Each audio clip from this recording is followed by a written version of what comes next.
Hey, what's going on, everybody? It's Austin TCG Discussions here, coming at you with a tournament report that I just got done. Decided to do this in the car on the way home because I am not going to have time to make the video tonight. So I decided that I was going to just do this on the way, and then I will get you guys a deck profile of my Mecha Frieza deck that I just won P2 Collectibles Lobos with. So round one, we're going to start this time with the rounds. Round one, played against Black Gogeta, 2-0'd. It was really close though, like it had a lot of black cards and it can be super aggressive like that. And that happens. Round two, played against the Mecha Mirror.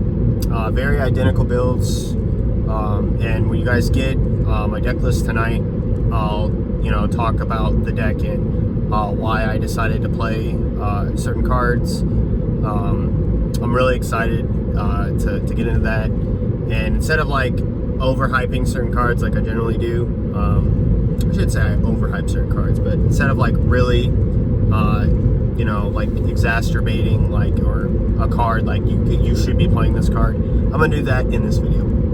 But game one I took it. In game two he just bricked, like he had too many extra cards in his hand and just not enough combo power to take it. There was a really big key moment in game one. So like he played a bunch of stuff, I played a bunch of stuff, and then we just kind of like went at each other for a couple turns. And then his second to last turn he played Kai. Again, the card I keep talking about, Mecha, being the best card in the deck, right? Vegeta's Final Flash, he just came in, drops Kai. He made a small mistake. So he swung at me. I had the Vegeta's Final Flash in hand, and he swings at me, right? He activate battles Kai. Lots of effects are resting cards. Like he played an ape, I played an ape. We rested each other's apes. Because his ape was rested, I played Poutine. He counterplayed, and then I rested. He like rested his. He counterplayed my Poutine with like the Vegeta Prideful Transformation, and then I rested that card, and then he swung with something else, and then I rested his like leader or something with Zamasu. It was just a rest fest. It was like honestly disgusting. But at one point he activates Kai, brings it to the board, and Kai really puts Mecha Frieza, depending on how far you've like U9'd, puts Mecha Frieza in a really awkward position, simply because like you have your U9s, you're only going to see a few of them a game. You really want to make them count for the pressure or for that that dragging through the mud that I've talked about before. You want cards like Chapil to stay on the board, and sometimes there's just not a whole lot like you can do about it, right? Like if you have to swing, this is something I've kind of changed my mind about. Like Chapil sometimes in certain matchups has to swing, and I'm like realizing that more and more. Like especially in the mirror, you need to be putting pressure with your Chapils on the mirror, because basically you're trying to out-resource them. And the changes I made to my deck do out-resource your opponent a lot. I'm going to give a small shout out to KaiosKris for really helping me kind of like understand that I need to look into a few cards.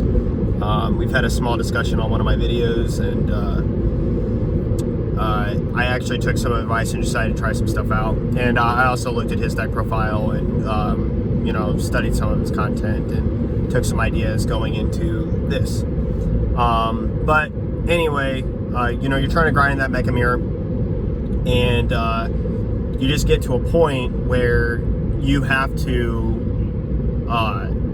decide like when it's time to put your pressure, because basically if your pressure fails, or like they Nimbus or create a tempo swing back in their favor with like a set of effects or a series of plays, you have to know whether to commit more or pull back.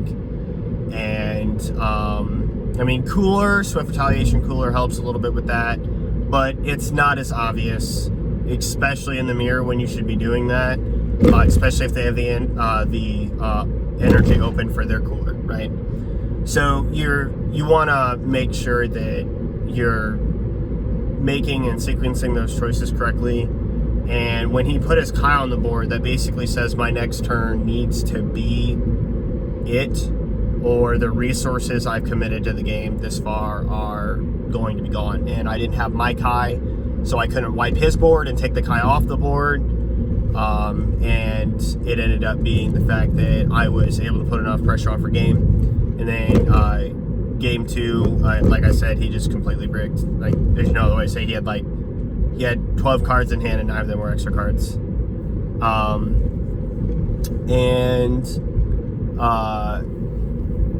Shouts to Absolute Energy, the SS4 Energy Annihilator card, the one Absolute Annihilator, I think it is, the one that like taxes them an extra energy, that came up really big in the Mecha mirror. And then last round was against Cell Surge U7, but he owns Victory Strike but didn't play Victory Strike. He decided to play Cell Xeno instead. And oh boy, I watched him like literally just keep going at it at people, and Cell Xeno was coming down on turn 3 like every single turn. It was kind of ridiculous. So basically the way the math works is when you play the 5-drop Pan, you're gonna swing with like your Pan, your Goku if you have to, right? Get them to 4, and then you're gonna play Bardock.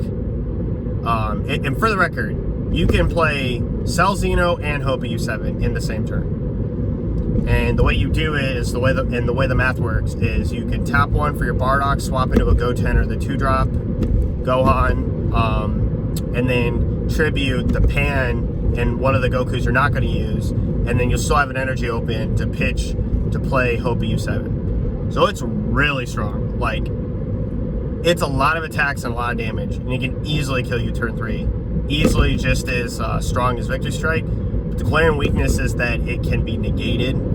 And game one, 2 things. I'm not sure if I've said this particularly in a video yet.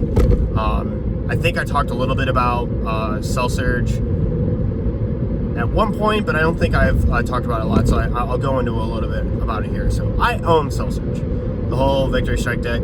I don't play Victory Strike in mine because I don't own one yet. I will, but also at the same time, as soon as the deck was released, I immediately picked it up because Cell Surge leader is like broken. He's really good, like easily one of the best leaders in the game, in my opinion, because if you can wipe your opponent's board, you can basically make their entire next turn nothing, like literally nothing with his ability. If you could keep putting that pressure on, it's only leader swings, right, that are coming at you. Which basically means you have 2 turns to go from turn 3, turn 4, just add 2 turns, which is really, really powerful. And as for like them playing a card, it depends on how wide they can go and what you can do about it. So you play things like Kai, Mass Saiyan, Mecha Kabura, so that like you can really punish them super hard. But that's neither here nor there. That's my variant, right? Let's talk about the variant he was playing and what Cell Surge's weaknesses are in general. The current iteration of the deck suffers in a lot of ways, right? If there's barrier removal, that's one. And I'll talk about how I took care of it with Mecha Frieza. I'm pretty sure it's fairly obvious what I'm going to say about that. But number 2 is it is a very consistent deck when it's consistent. Now that seems like, duh, that's obvious. But if you don't see Cell the Dark Parasite, like if there's like too many buried in your life and your leader's just not able to get to it, or you don't open it, you are a sad, sad person. Because your tempo and which you're going to play the game really, really hurts. Now, in a lot of ways, you can say, I'm going to use my life as a resource, right? But it really depends on like what decks you're going to play against. Because, for example, you do not want to try to play a long game, right? You don't want to try to play a long game against Invoker. That's just not going to happen. Invoker has so many things that can stop it, it's not funny. If Invoker gets to turn 3 and untaps its energy to awaken, Hope U7 is not even coming down. Your best bet at that point is to rely on the Height of Mastery because it has Deflect. And as for Cell Surge, not Cell Surge, but the Cell Xeno over Victory Strike. I mean, Victory Strike, same thing. Victory Strike can get counterplayed. Cell Xeno is a little bit different though because it's outside of the energy requirement for Royal Condemnation to hit. But again, it has plenty of resources to handle it. It has negates out the wazoo, so and then it can just return it to your hand with like Sleeping Boy technique, which is kind of funny. I mean, Cell Xeno, even if you could Royal Condemn it, has Deflect, I believe. But the bottom line is that's not a deck you want to go log against because it doesn't matter that you have a whole bunch of life, right? It can Victory Strike you too. So, you know, you want to see that, those Cell Parasites, especially because it's a consistency piece. And so game one, he didn't see a Cell the Dark Parasite till I think his second or third turn, which is fine because I'm also going to attack him, right? So it's not like he's not getting cards. It's just that he's not getting them as optimally as he was. But he made what I think is a very fatal error that you can't do in that deck, right? He did not play anything on his first turn because he tried to play around Unite Assemble. And that is not, that's another huge weakness of the deck. If for some reason your opponent can force you to play off tempo from what your deck naturally wants to do, like Mecha Frieza does, right? Because you're not wanting to like charge, tap down your energy so you can play around that early U9, not give me cards, right? But that's problematic at the same time because it basically means your turn is slowed down and you're giving me another turn, right? You're giving me another turn to get more energy to be able to counter what you're going to do later, right? So in this game one, that's exactly how it kind of panned out. He tried to play around it, and then the other problem is especially when you play against Mecha, is it's not that they don't have cards that can force you into a bad situation. So for example, if I do get Chapil out, right, and put Chapil on the board, if you have to tap down for your you know, your swap engine and you have to attack at me or you want to attack at me for any reason, which the Cell Xeno variant wants to attack you, right? Like, it wants to get your life down. One, you're walking into that. Two, there's Bergamo. Three, there's Poutine. Like, all these cards, right, start to spiral out of control over time. And this is all for the fact that your win con doesn't, at least for Cell Xeno, that win con doesn't really matter as much, simply because of Vegeta's Final Push. Right? I can make the Cell Xeno just completely irrelevant. In fact, if you attack with any other card, right, and I activate one extra card, that Cell Xeno's not doing anything. So, that game one, he played basically behind on tempo, and I just got Final Flash. I got so many cards, like, and then eventually Bergamo came down when he had like 1 or 2 energy open, and after Bergamo came down, like, that was it. Right? We were not worrying the rest of the game. I activated like 2 or 3 U9s in one turn, and that was it. Like, you just lose. And then game two, he went first again and decided to do something he didn't do game one, which was not play around U9. He just said, screw it, we're going in. He thought that he didn't have the cards game one to be able to handle a U9, but a U9 on turn one for Mecha Frieza is not that serious. It's when it's like, when Mecha Frieza has a lot of energy to play like Apes and Bergamos and other things, that's when U9 gets really oppressive. Because when I'm tapping your energy down and I'm putting lethal damage on board, that's when U9's impactful, right? Especially if it's U9 Basil, swing with something else, combo off Basil, U9, bring out another Basil, like, that gets really, really strong. That's a lot of attacks coming at you. And, you know, when we, in that game when we were playing, he had this, like, I'm gonna try to get to the combo, and I made a mistake. So I main deck Secret ID. I told you guys in my Dark Brawly deck profile, I'm gonna main deck Secret ID for every deck that I play at least 2. And I took Secret ID out under a really big false assumption that I should have known better. And I should have known better because I really didn't realize that I'd made a mistake in siding it out until it was far, far too late. And that is, it seems like such a natural side out against a deck where the main cards that you want to hit have barrier. But you're Mecha Frieza and play Vegeta's Final Flash. And he put down the Goku, the SS3 Goku, and a Kami early. And that prevented me from going wide, but I wasn't going very wide in the first place. Just because I was playing a little bit slow with the card resources that I had. I couldn't get to my draw package, which you'll see how much that I can draw. It's actually kind of ridiculous. And KaiosKris, if you see this, Zamasu is still the best super combo, hands down, right? I don't care about Krillin. I'm just letting you know I made some changes, and I'm also letting you know that the changes that I made, you draw plenty in the deck. And you do a lot of stuff. Like, it's really good. So anyway, back to the game. So I really realized when he got the 4-drop Goku and the Kami on the board at the same time that I had a real chance to just basically steal the game if I had Secret ID. So, of course, he got Cell Xeno down. He got the whole 9 yards. And honestly, I've defended off pretty well. Like, I had Release from Evil. Like, he played Hope of U7 and Cell Xeno. And I released from Evil the Hope of U7. And then I tapped the Cell Xeno down with my Mecha Frieza leader. Like, it was just way powerful.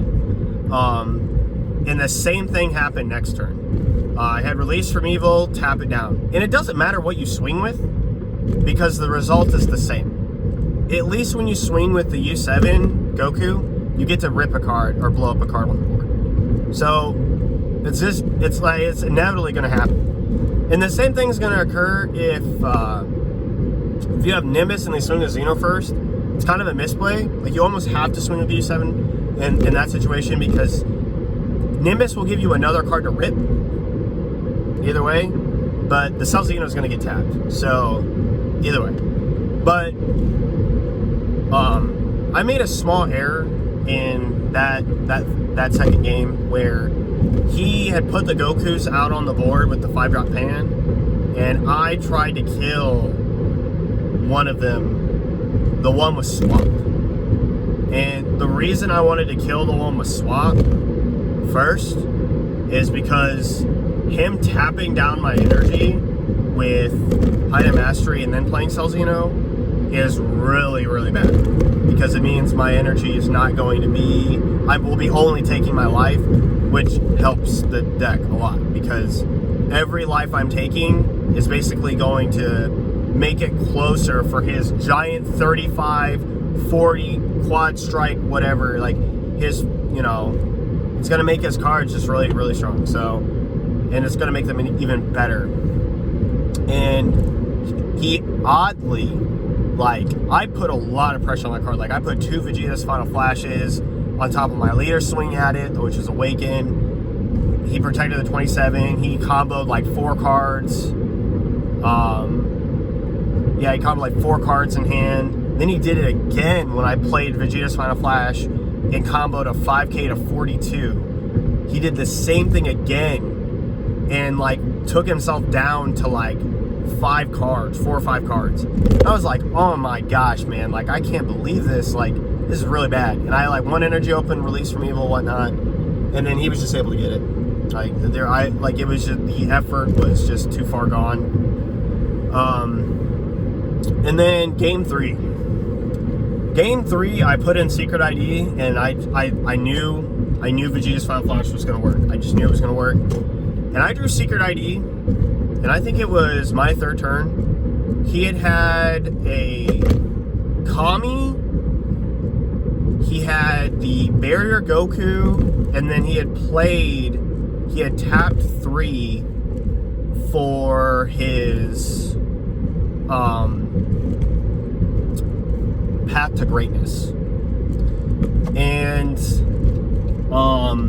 I had 2 final flashes in Secret ID with 5 cards in my drop area. On my 3rd turn, I swung at his lead. I Vegeta final flash, took the barrier off the 2-drop. Vegeta's final flash, took the barrier off the 3-drop path of greatness. And then I Aegis in a Bojack. After, I think I did that either that turn or the turn before, but I had Bojack. So basically, one of the final flashes was a leader ability. And then, and I wasn't awake at this point. One of the final flashes was leader ability, and then I had tapped one, and then I think I Aegis in for the Bojack after like comboing a Zamasu to tap something, like, yeah. And then he's like, okay, and then I just dropped Secret ID after Overwhelm 6. He's like, yeah, and the whole board went, and I'm like, Secret ID is clutch up in here, and it felt so good. It felt so good. Secret ID, so powerful in that moment, and really high impact. And we were like, after the game, we were both just talking about that one moment. Like, it was a complete turnaround, right? All of his tempo dies. He also hadn't awakened with his Surge Leader yet, so basically, if the 2-drop lived at 3 energy, he was going to go full combo and everything next turn. But because I had, like, murdered it, like, actually destroyed it, I mean, he didn't have it. Like, he spent the next 2 turns trying to, like, get up there, and his Surge Awaken turn, I had tapped some cards down. I tapped some, like, this is what I did. So I swung with I had swung with, actually maybe he was swinging at me. I think he was actually swinging at my Bojack. Yeah, I think he was. I think he swung at my Bojack with like 2 Vegeta's final flashes off a Goten. So what I did was I activated Aegis, sacked a Bojack in hand, drew a card, drew a Nimbus. It's gonna be helpful. Man, you have 5 life. And then